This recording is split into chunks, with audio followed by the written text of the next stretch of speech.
Hey, what's good, dog? Today we're going to be talking about pit bulls. Now, I know that me personally, I am a cat person. I've owned cats my entire life, and just because I'm a cat person does not mean that I can't just do all this research about pit bulls and learn everything I can about their behavior and what it's like to be around them. So here's my Google slide presentation titled When Cupcake Kills by me, Professor Teagues. Now, for my senior year of high school, we have to do this final project in order for the school to determine whether or not we're worthy to graduate. And part of that project involves shadowing an actual job. So I decided to shadow a dog trainer. Because why not? Because I don't know a dang thing about dogs, so let's shadow a dog trainer and learn about dogs. So this is a picture of the place that I shadowed. I'm blocking out all of the sensitive material in this photo, just so I don't get doxxed. So yeah, let's continue. So I shadowed this fine establishment from the middle of August to early September. I had to observe these classes for at least 25 hours over the course of 5 Saturdays. And these dog training courses consist of group classes such as puppy training, intermediate,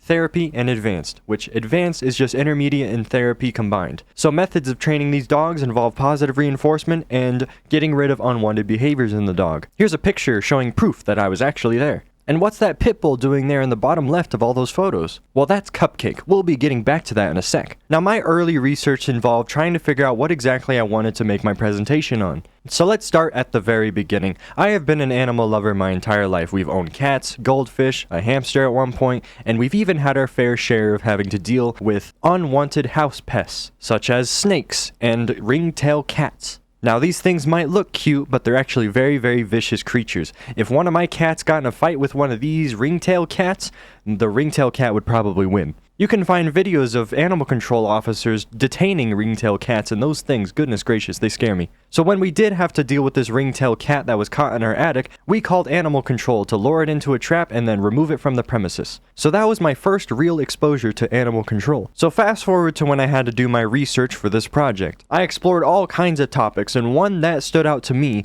is why pit bulls are so bloody violent. They contribute to all kinds of bite infections and human deaths yearly. They're responsible for over 66.4% of all dog bite deaths between 2005 and 2019. Very suspicious. So of course that is what my presentation is about here today. This is what I have settled on. Pit bulls are extremely untamable and they are just not good and we need to get rid of them. Just kidding. Let's continue. Let's actually provide nuance. 2 times Pimpy, 3 times Bape. 2 times Pimpy, 3 times Bape. Check out this new stud dope boy produced. Smashed and slammed. Wide ass head. Pork X blueberry yum yum.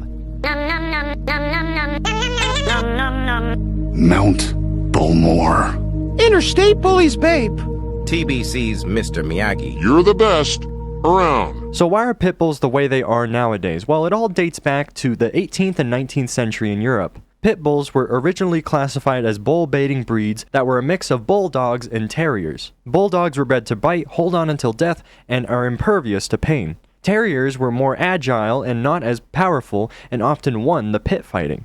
What is pit fighting, you may be asking? Well, in Europe, the British people would put the pit bulls into a pit with either a bull or a bear, and they would have to fight, and then they would see which animal would come out on top. And according to this picture here, it seems like the bulls and bears would come out on top most of the time. It was a sport. It was entertainment for these people. And it's still entertainment and a sport for, certain people nowadays. But it is illegal. It has been outlawed for many years, but people do it anyway. So with all this in mind, I'm sure most of you understand how selective breeding works.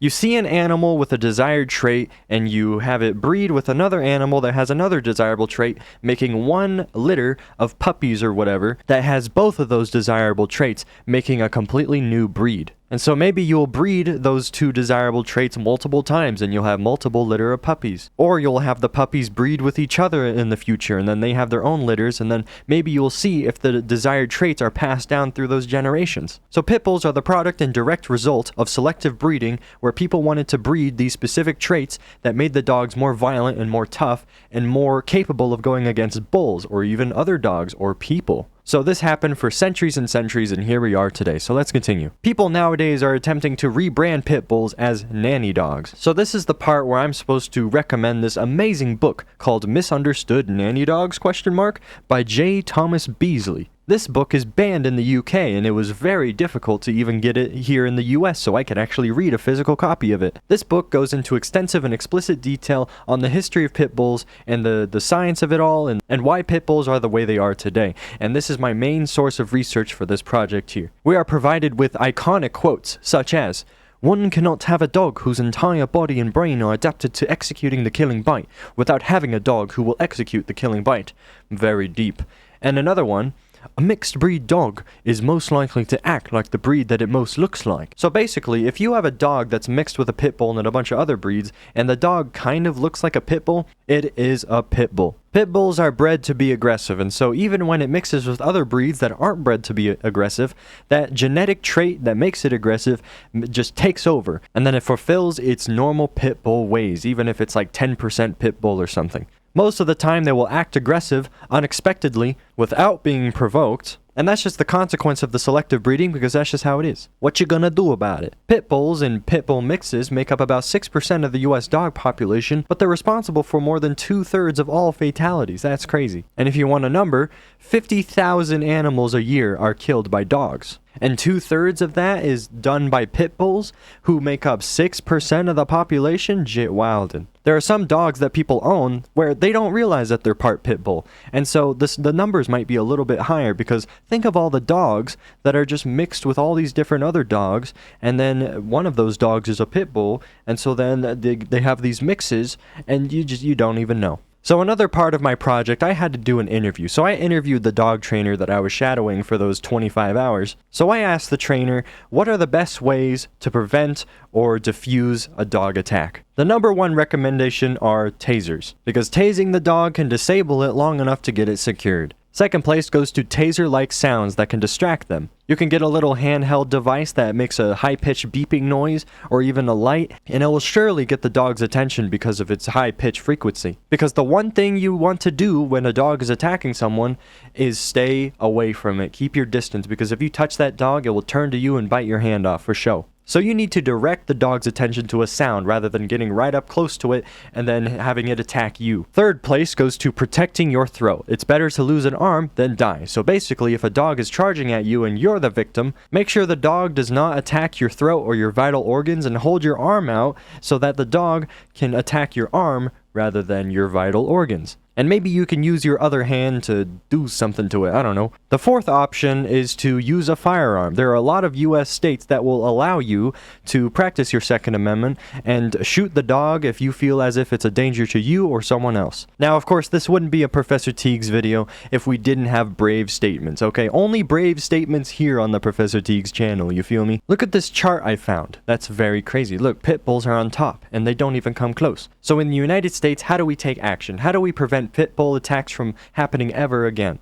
Well, we need to ban all bull baiting type dogs and breeding programs, put down all existing pit bulls and mixes, and force all dog owners to go to dog training school, whether or not they have a pit bull. That is the only valid solution. Hold your applause, please, and hold the presses. This is the true solution, and there is no other way of dealing with it. This is the only thing that we can do. Okay, moving on. Here is a picture that shows the results of owning a pit bull, because pit bulls are bad, as we have concluded here today. And the picture is very, very graphic. She kind of looks like a Minecraft villager because her nose was torn off and it had to be surgically put back on. But then here is the most gruesome example. There was this family and they had 2 children, and both of the children were mauled to death by their pit bulls, and the mother was also hospitalized. Now, you can probably assume why there's not an aftermath photo, because I don't think we want to see 2 dead children, okay? So with that, here's my assessment of this project. It was a good experience. I met some very interesting people at the dog training place. I got to volunteer and stuff. I wasn't just sitting there and taking notes. I got to train the dogs with the dog trainer.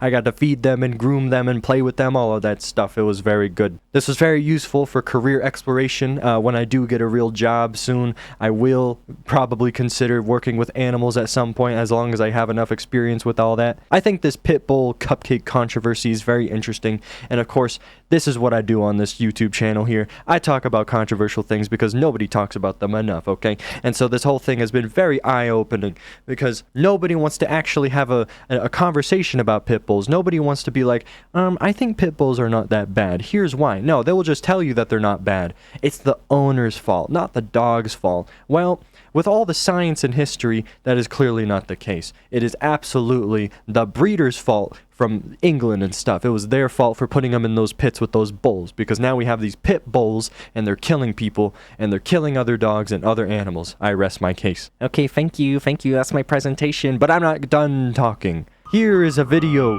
of a pit bull attacking someone with some other dogs and stuff.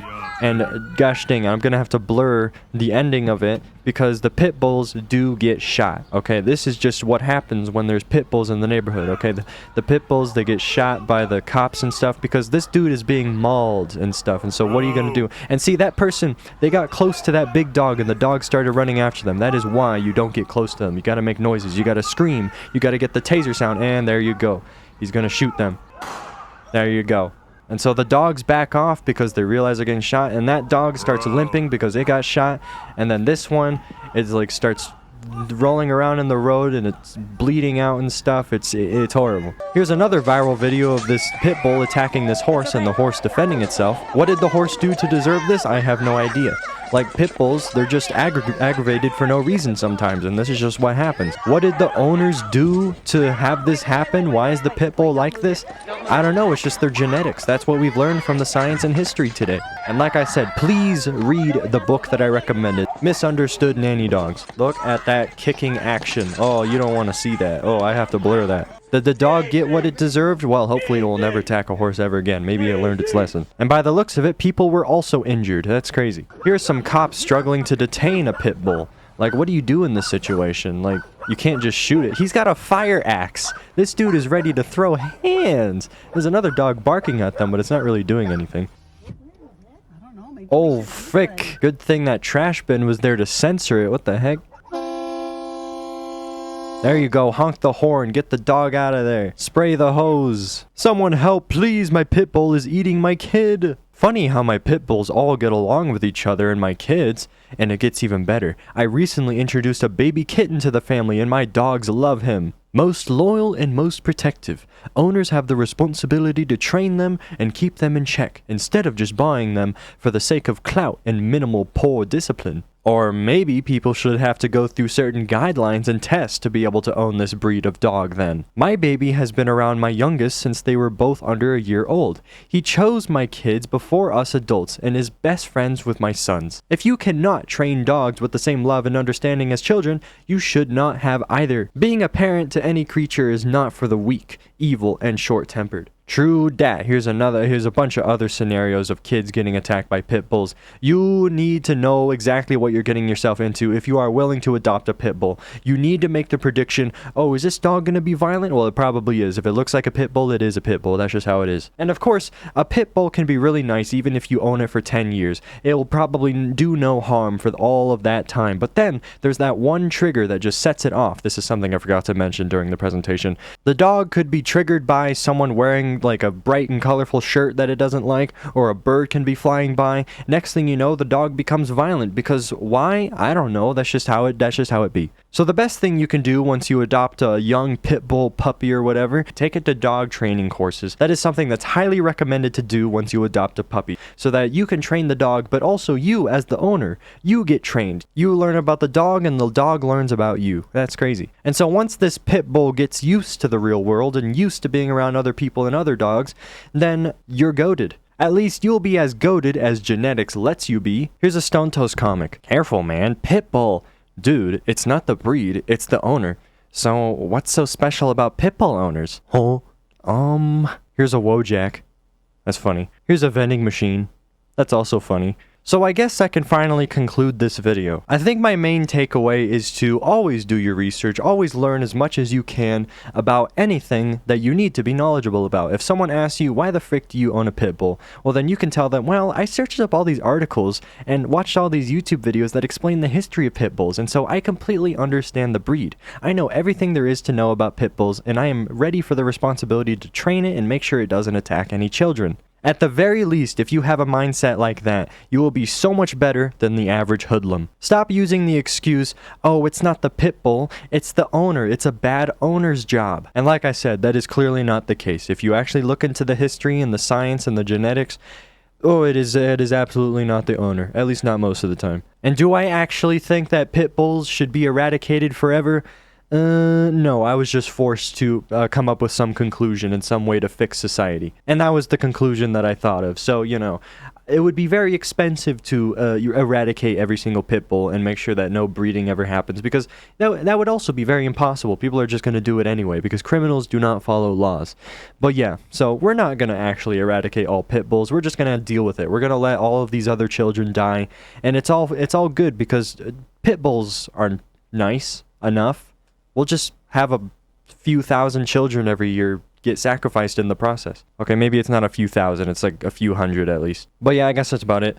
Sub to the second channel, follow the Rumble, Instagram, Twitter, X, TikTok, and join the Discord server. Follow other social media. Bye-bye. Color Creation Bulldogs FedEx. What's this? FedEx dropping a package for me? Oh my God! Pimpy! You're back! 2 times Pimpy.